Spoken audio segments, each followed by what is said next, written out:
Hello class, this is Philip Gray, and for this week's discussion board, it is ethical violations and board discipline. First question is what is the most common reasons for a board to discipline a counselor, and what is my personal reaction as I read through the list? Well, it looks like the number one would be incompetence. And as our textbook has stated it says, competency is counseling involves both ethical and legal considerations. From an ethical perspective, the most salient moral principle is non-maleficence, do no harm. Incompetence is often a major factor in causing harm to clients. So that would be big, and that is Remley, Hurley, Theodore, Fant, Jr., and Barbara in 2020. And according to my state of Tennessee, the number one ethical violation, the most frequently observed violation, was failure to meet continuing education requirements.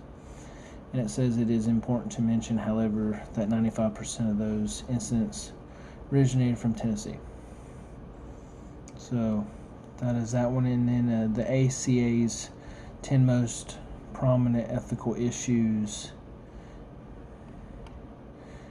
The most common ethical complaints filed with the APA. The number one would be sexual misconduct with adult clients at 29%. Insurance fee problems at 21%. Most common ethical complaints to state licensing boards would be practice without a license, 27%.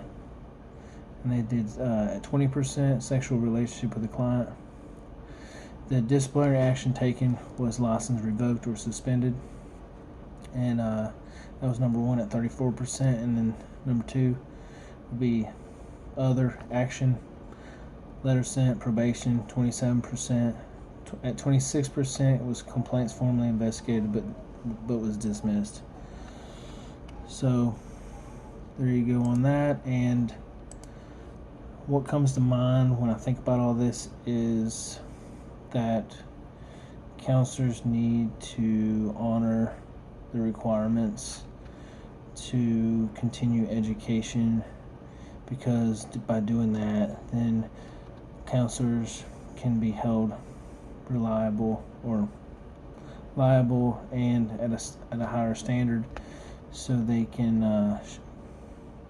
less likely violate any of those most common violations, such as sexual misconduct, and because that's inappropriate.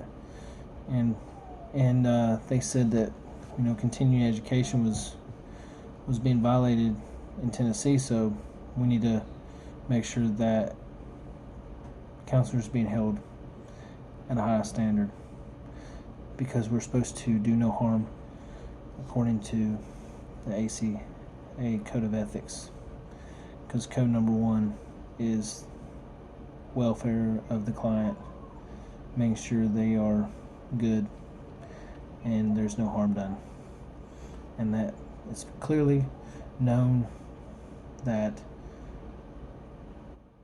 ACA Code of Ethics are supposed to practice only within boundaries of their competence. So we need to stay competent in our practice. Thank you. Have a great weekend. God bless.